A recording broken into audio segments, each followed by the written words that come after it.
Some people have a roller coaster pattern where they actually increase weight a little bit, but drop more, increase weight and drop more, but the trajectory continues down.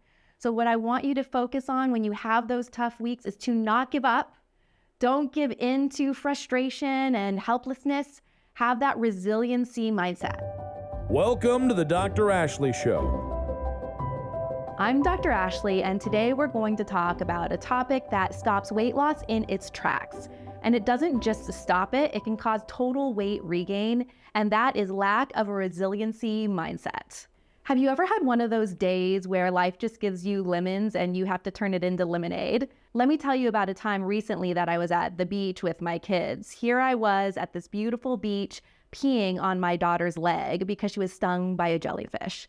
By the way, she's 4 years old and she's never been stung before, so we literally didn't know if she was going to stop breathing. So here's how it went down. We were all at this beautiful isolated beach, and Doug, my husband, he's a physician and he has a virtual practice. So he was going to stay home for the day and drop me and the 3 kids off at this beach that had no cell service in the middle of nowhere with no one there, about 30 minutes away from the house that we were staying. So he was driving us down there, dropped us off, and he said, "Okay, Ashley, I'm going to see you in about 6 hours from now." And I thought, okay, great.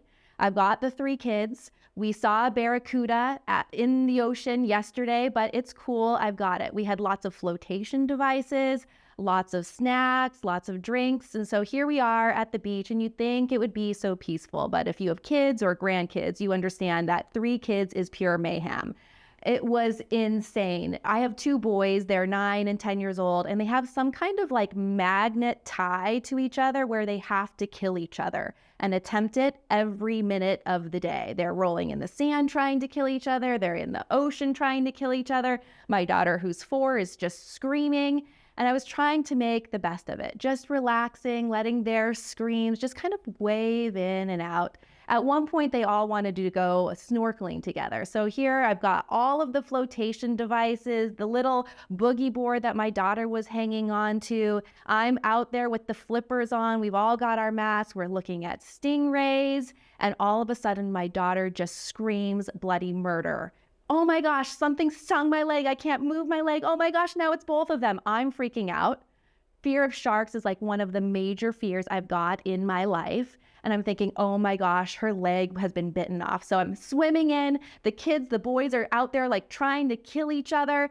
And I'm thinking, oh my gosh, shark attack. We swim in together, and luckily she has both of her legs still. I carry her in, get my flippers off somehow without falling on my face, and lay her down on her stomach, and all of a sudden, all of these big welts appear on her leg. I'm thinking, oh my gosh, what is this? And this local guy comes up, takes a look, and he's like, "Oh my gosh, she's been stung by a jellyfish. You know what helps that is urine." I'm thinking, urine? What am I going to do about this? And she's screaming, "My legs hurt. I can't move them." The boys are killing themselves out there with like the barracudas and the sharks. And so I don't know what to do. No cell service, and my physician husband is not here when I need him. So I text my husband, "Pema's been stung by a jellyfish. What do I do?" And I'm like reaching the phone up to the heavens, like, "Please, will it go through? Will it go through?" And she's screaming. And all of a sudden, the heavens have supported me, and the text goes through. And I get a text back from Doug, and he said, "Is she breathing? Is she breathing?" I'm like, oh my God, not breathing is an option here? I guess I'm going to have to pee on her leg. So I take her pink bucket. It's the shape of a castle, you know, one of those. And I hid behind a bush, and I pee in the bucket, and I come back and I start dumping it on her leg. And you know what? I don't know if I just manifested it through really calm and peaceful energy, or if the pee really helped, but I think it did. She calmed down, and my husband, I text him again, and I'm like, "Bring the Tylenol and come as fast as you can." And he has to drive 30 minutes. And he comes down about 45 minutes later, running down the beach like the babe watch babe he is. And he's like, "I'm here." And he hands me the freaking adult Tylenol. I mean, he's a doctor, and he doesn't even look at the type of Tylenol it is. He also brings ice cream. I think ice cream was probably more beneficial than the Tylenol anyway. And by then, my urine had cured all of her jellyfish stings. So I'm sharing this story with you to signify the importance of having a resiliency mindset, because this jellyfish sting could be a flat tire. It could be your spouse getting sick. It could be something happening to your kids where they need your time. There's always something in life that's coming up that can knock you off your path. There's always something in life that can be a woe is me, victim mindset, excuses and procrastinations to stop you from continuing along your path. And I see that all the time. I have a client, Paige, for example, who I chatted with last week. And she came out of her job and all of her tires were slashed. I mean, first of all, scary. Why were her tires all slashed? But she said in a previous life, she would have called her friend. They would have gone out for drinks and drowned their sorrows in alcohol. She said this time, because she knew that she was on a different path, she had invested in herself and taken herself as the priority. She called her friend and asked for her to take her home, and together they made a healthy meal. And she felt so proud of herself, proud that she was really making true change and that she had this resiliency mindset. She said that that setback was her time to shine, her time to prove to herself that the promises she's set out, she's going to stick to, right?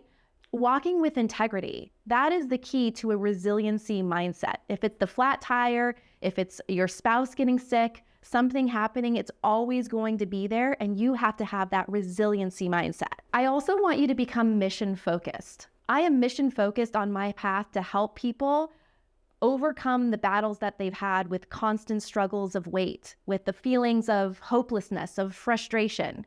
No matter what's coming up in my life, I am resolved to help and focus on my mission. Your mission is to focus on your weight loss, on achieving better health. It takes time, it takes energy, you're going to get knocked off the path, but if you're mission focused, you will stay on track. Here's another example why you have to be mission focused is when you're dropping weight, we drop weight in all different patterns. So some people will drop weight in a consecutive pattern where they lose weight consecutively in the same predicted amount week in and week out. Lucky for them, that is the most motivating way and pattern to drop weight, but most of us aren't like that. A lot of us have a different pattern. Another pattern is a stair-step pattern where you drop a little bit of weight and then nothing for maybe 1 to 2 weeks, drop a big chunk and nothing for 1 to 2 weeks. It's during those tough 1 to 2 weeks where your body's not listening to you that you have to have the resolve. You have to have that integrity. You have to be like Paige, where you don't succumb to those old feelings and behaviors, and you push forward and keep the promises that you've set for yourself. A lot of people might give up when they don't see themselves drop weight week in and week out, but I want you to know that everyone has different patterns. Some people have a roller coaster pattern where they actually increase weight a little bit, but drop more, increase weight and drop more, but the trajectory continues down. So what I want you to focus on when you have those tough weeks is to not give up. Don't give in to frustration and helplessness. Have that resiliency mindset. Remember that you have to have that all-encompassing why. Why are you dropping the weight? Why are you doing something to improve your health? I always encourage for you to write your why and put it up on a mirror, maybe where you brush your teeth every morning so you see that why. As you continue along that path, your resolve might wane. You're going to have highs and lows, and you have to make sure that you keep that integrity as you go. So put that why up on the mirror so you can see it when you're brushing your teeth, and make that why bigger than yourself. It's important to include other people in your why, not just you. Why are you doing this? Is it for your spouse? Is it for your kids? I know it's for you, but you need to increase its value so that it includes other people who are important to you, who will keep you to toe the line when it gets a little bit tough. And my last tip for you is when you're feeling really grumpy and you're having a terrible day filled with so many lemons, is to practice gratitude. The brain actually can't be angry and frustrated and grateful at the same time. So whenever you're feeling like that, remember my words, sit down and set a timer for starting with 30 seconds up to maybe a minute. And I want you to take a pen and actually write down on paper all of the things you're grateful for.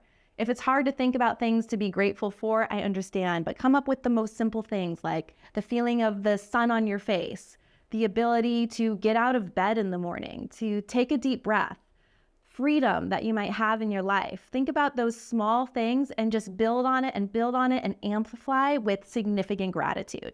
All right, I hope that you enjoyed this episode. If you're listening to this on a podcast platform like Spotify, please subscribe and leave a review. If you're watching this on YouTube, then please subscribe and leave a comment. I respond and reply to all of them, and I'm interested in having a dialogue with you. So please leave comments, questions, and list topics that you'd like me to focus on for future episodes. Remember, you can make a change for the rest of your life and simply because you want to. I'll catch you on the next show.